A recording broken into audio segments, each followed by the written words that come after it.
back to Boston Public Radio. Jim Braude and Margery Eagan. Ahead of the Massachusetts primaries, when it was apparent most of us would be voting by mail, we were reading horror stories about New York, where the results of several races were unknown weeks after the polls had closed. We heard tales of people in Georgia, I think it was, whose absentee ballots never arrived, and for some who did, the wrong instructions were enclosed, disqualifying them anyway. And these nightmare scenarios were playing out before Postmaster General Louis DeJoy overhauled the U.S. Postal Service. Nonetheless, Mass turned out to be, by most accounts, a vote-by-mail success story.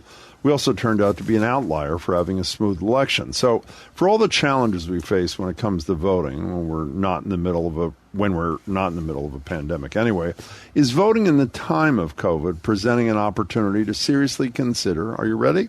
Voting online. Joining us to talk about this is Shannon O'Brien. In addition to being the former Democratic nominee for governor, former state treasurer, Shannon is also an advocate for online voting. She's on the advisory board of something called, if I mispronounce it, she'll correct me, Voatz, V-O-A-T-Z. It's a for-profit, private, mobile election voting application. It's headquartered in Brookline. Shannon, it's great to talk to you. It's been a long time. Hey, Jim and Margery, how are you guys doing? We're great. We're really glad to hear from you. We're fine, Shannon, although you've put me into a little bit of a panic. I'm nervous enough as it is about mail-in voting, and now you're proposing another thing that makes me even more nervous because I'm worried about the Russians and the Chinese and the Iranians and other American hackers. So assuage me, make me feel better. What are you proposing, and why shouldn't I be even more nervous about that?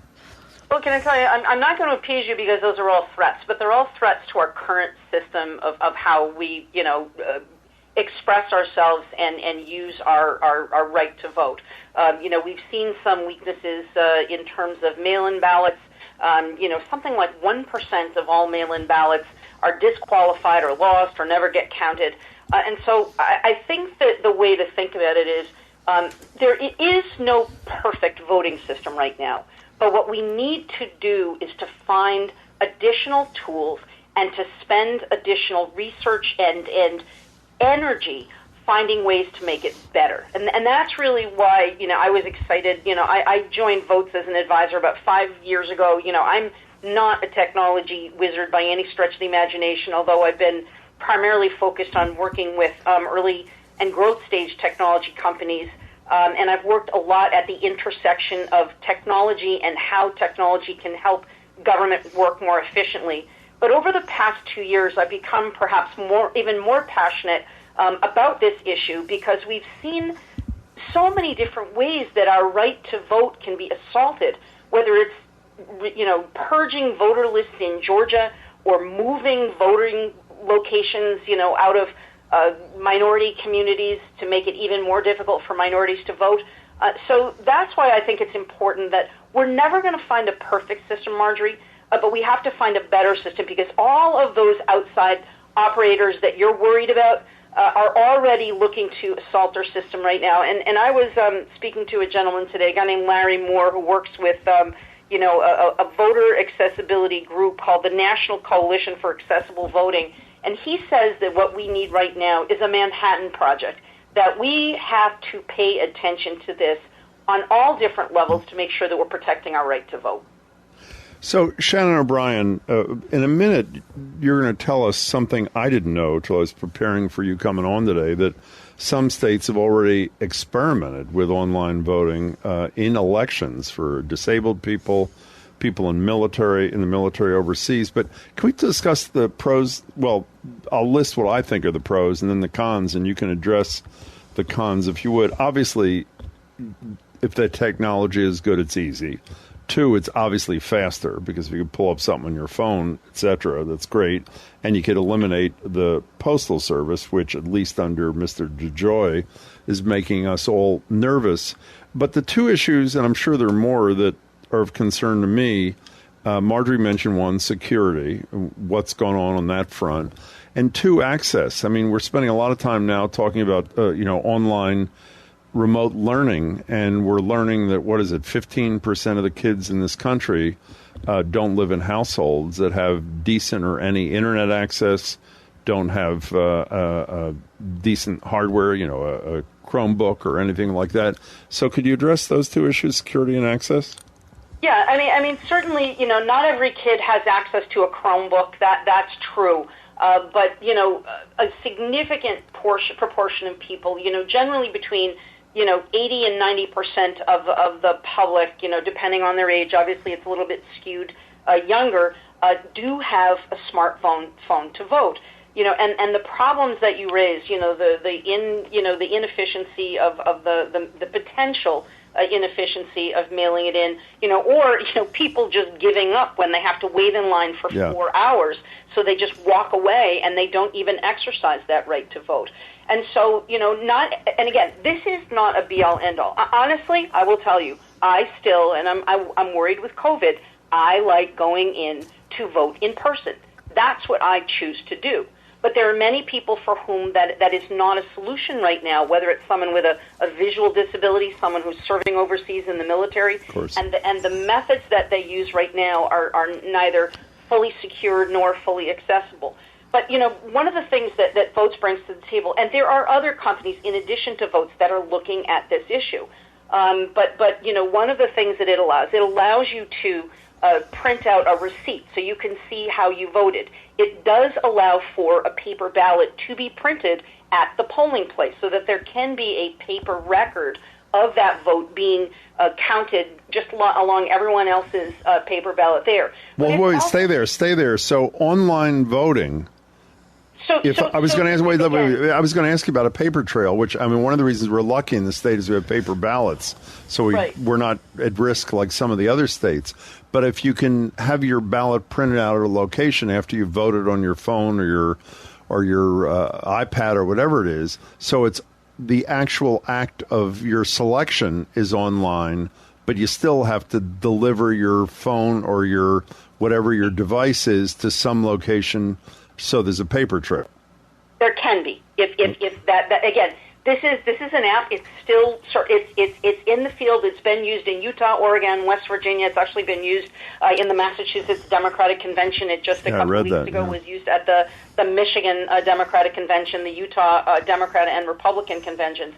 But the issue is that if there is a choice to or it need to create that paper ballot at the other end, where it's delivered to be counted. And by the way, some of the vulnerabilities that Margery was talking about that we've been worried about are actually in the counting machines that we do have. There are issues there as well.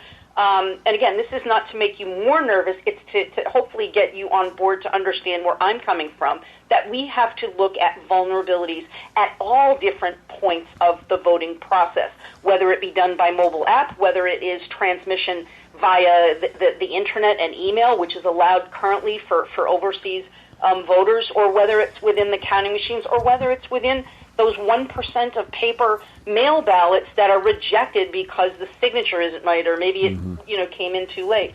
But one of the other things that Voatz does provide is because it is grounded and based upon blockchain technology, it allows automatic audits to be easily conducted. And that is something that auditing the process and lining up when the vote was cast, when the vote was transmitted, and when the vote was counted, that blockchain does, and please don't ask me to explain everything about blockchain because I will fall on my face doing that, but the fact is it does facilitate the ability to properly audit and determine whether or not the vote was cast as intended and counted as intended. In West Virginia, they were able to increase participation on the part of military voters. They went from about 10% participation to over 40% participation. And again, there was an attempt to try to hack that vote, which was caught. And so that is the issue right now. Nothing is impenetrable, nothing is impermeable, but we need to make it better, we need to make our system more resilient, and we need to make it more accountable. And again, voting via your smartphone is just one more tool that allows us to make that happen for all people, but especially people with disabilities and visual disabilities, especially people who are overseas, for whom the Postal Service isn't working at all in some countries coming over to the United States in a timely fashion. What are people, I should know this, and I don't.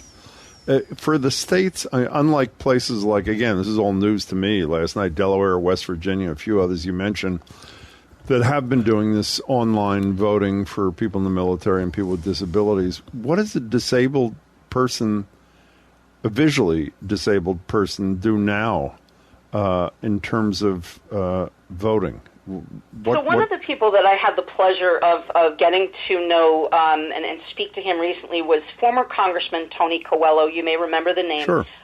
Tony, 30 years ago this year, was the moving force behind the Americans with Disabilities Act. And he actually has, and again, if you do have some visually impaired or persons with disabilities who are interested in learning more about this particular facet, Tony Coelho has created an organization called BRINK, B-R-I-N-K, that is promoting the use of a smartphone app that will help improve access to voter information for disabled voters and provide them with access to support, including voter protection organizations.